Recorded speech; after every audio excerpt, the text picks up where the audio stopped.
За что азиатки любят наших мужчин? Часть первая. Главная причина, по которой женщины Азии выбирают отношения с нашими мужчинами.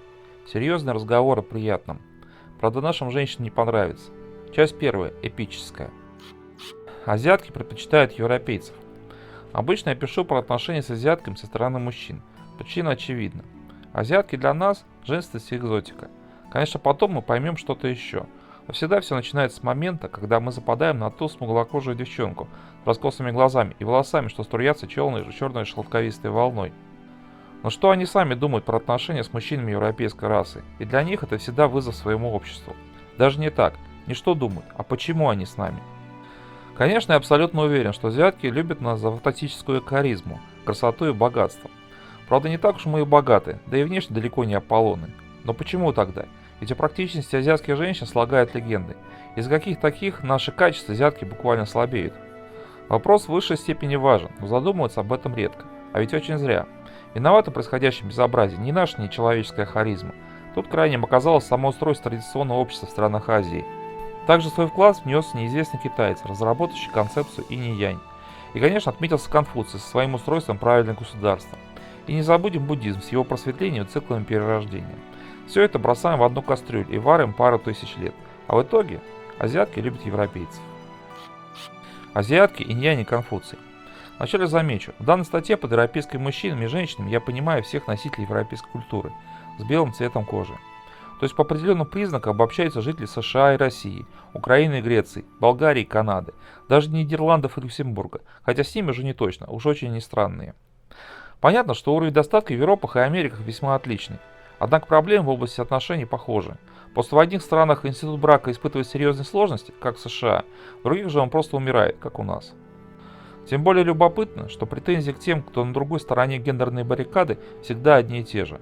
Мужчины недовольны поведением женщин, женщины высказывают мужчинам.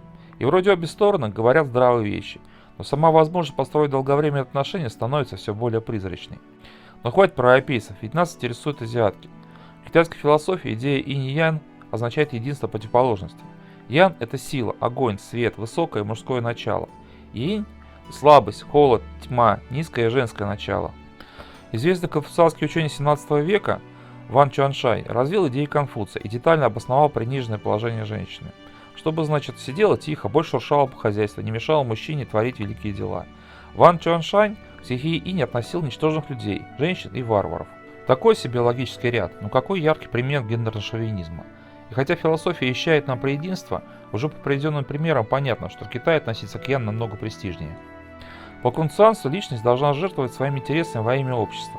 Нижестоящий в социальной пирамиде отдает всего себя во имя вышестоящих. В рамках этой концепции женщина во благо мужчины кладет свою жизнь на жертвенный алтарь семьи. Конечно, вряд ли Конфуций хотел настолько радикального развития заложенных в его учении идей. Сам-то говорил правильные и мудрые вещи, но что выросло, то выросло. Китайцы, а за ними вся Восточная Азия свернули на суровый по отношению к женщинам путь. Конфуцианство и статус женщины в Азии. Так и наш Ван Чуаншань был не один, Китай все-таки. Целые ученые школы допиливали и шлифовали идею, женщина должна знать свое место. Логично, что после подобных ученых изысканий статус женщины в странах с сильными конфуцианскими традициями в течение веков был примерно как у домашней скотины. Конечно, сейчас в Азии женщин не продают как овец или кур, но даже в Японии и Южной Корее социальное положение женщин заметно ниже мужского. Хотя как это не продают? Еще как продают. Именно Мао Цзэдун после прихода к власти запретил куплю-продажу девочек. Он же прекратил практику забинтования женских ступней для создания лепестка лотоса. Но если китаянки и перестали быть товаром, то сейчас девушек из прочих небогатых стран Азии китайцы вполне спокойно покупают, как собаку на рынке. В современном Китае много лет существовал принцип «одна семья, один ребенок». Партия сказала «надо», народ ответил «есть». Но есть нюанс. Возникло массовое явление. Если беременная женщина получала результаты УЗИ, из которых следовало, что пол будущего ребенка женский, она делала аборт. Попытка что-то изменить стала характерной для Китая пропагандистский лозунг «девочка тоже хорошо». Врачам запретили сообщать пол будущего ребенка. Но мы отлично знаем, что подобные меры помогли чуть менее, чем никак. Возник сильный гендерный дисбаланс. Многим современным китайским мужчинам просто не на ком жениться. Это одна из многих причин, почему не так давно принцип одного ребенка на семью в Китае отменили. В Индии, если женщина лишила девственности до брака, родственники могут бросить ее в колодец на голодную смерть. Власти на происходящее фактически закрывают глаза, ибо традиция, и каждая семья бережет свои ценности так, как считает нужным. Страшно задуматься, сколько загубленных жизней стоят за подобными историями. На азиатских сайтах, которые посвящены борьбе за права женщин, можно читаться столько, что голова взорвется. Потому что ситуация проблемна даже в развитых странах. Что говорить про селу где-нибудь в джунглях Камбоджи или Бангладеша. Конечная цель всех буддийских практик – достигнуть просветления и вырваться из цикла бесконечных перерождений. То, кем ты станешь в твоей будущей жизни, определяется в жизни этой. Все твои поступки накапливаются, имеют хорошую и плохую карму. В свою очередь, она же определит свой статус в следующем цикле. Конечно, по буддизму родиться женщиной намного лучше, чем, например, котоем в Паттайе или холощеным водяным буйволом. Но мужчины намного лучше. Буддизм не отказывает женщине в достижении просветления. Просто для нее сделать шаг вперед крайне сложно. Поэтому, если ты в прошлой жизни накопил плохую карму и тебе не повезло родиться женщиной, веди себя достойно, много работай, копи хорошую карму и молись, чтобы в следующей жизни оказаться мужчиной. В Азии даже в именах до сих пор распространена практика, когда женщину называют не по личному паспортному имени, а по имени ее сына, то есть мать такого-то сына. У нас подобное личное имя звучало бы не как Петрова Юлия Валерьевна, а как Петрова, мать Александра. То есть женщина в буквальном смысле даже лишается своего данного ей при рождении имени. Азиатки, интернет и эмансипация. Но мир все равно меняется. В Азии интернет доступен даже в самых глухих деревеньках. Не знаю как в Камбодже, но мне довелось лазить по джунглям в Таиланде. Там всегда интернет был на прекрасной скорости. Тут, пользуясь случаем, передаю привет Билайну, который не в состоянии обеспечить стабильный доступ даже в центре Твери. Причем ситуация печальная как мобильным интернетом, так и проводным. В Таиланде сидел на бредущем по болоту слоне и отправлял картинки в Инстаграм. В Твери же? Да. В Азии смотрят западные новости и фильмы, слушают музыку, узнают о происходящем в окружающем мире. Вот ведь удивительная штука. Люди могут жить как-то иначе, и не всегда эти обычаи варварские. Азиатские женщины начинают понимать, что они могут быть не только говорящей бытовой техникой. Они могут стать, например, общественными деятелями или учеными.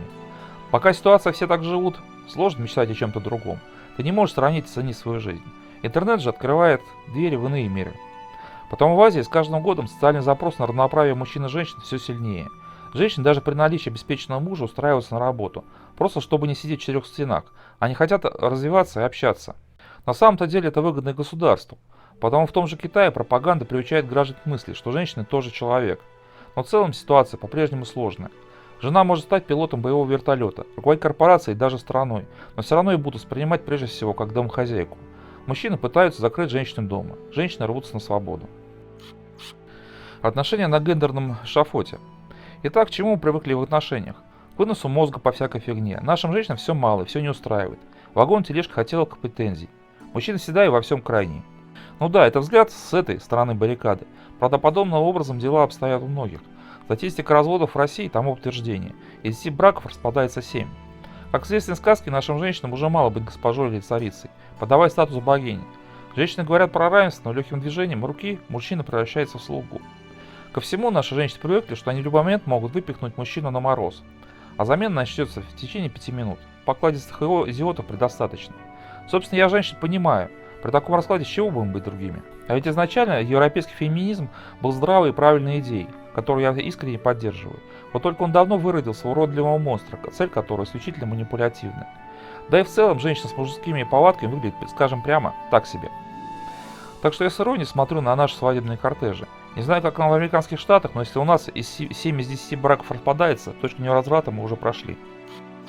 Наш мужчина знакомится с азиатками.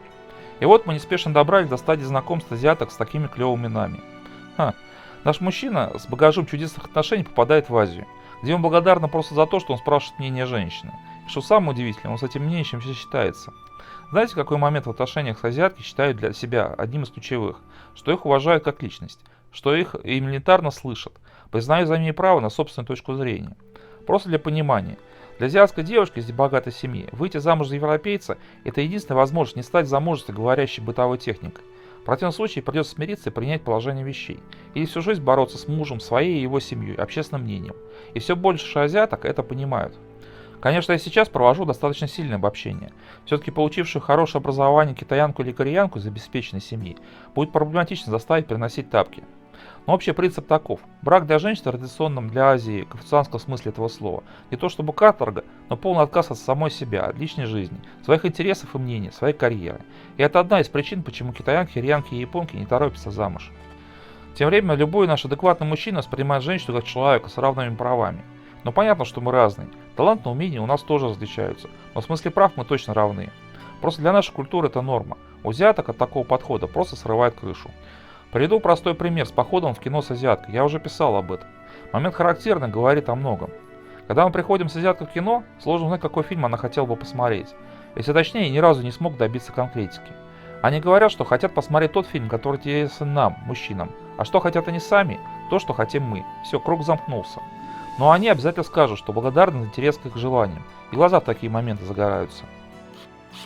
Азиатки vs мужское движение. Потому мне всегда странно слышать истерики последователей мужского движения. Так-то в целом согласен с парнями, претензии реально во многом обоснованы. Но в чем смысл этих женоненавистнических сборищ?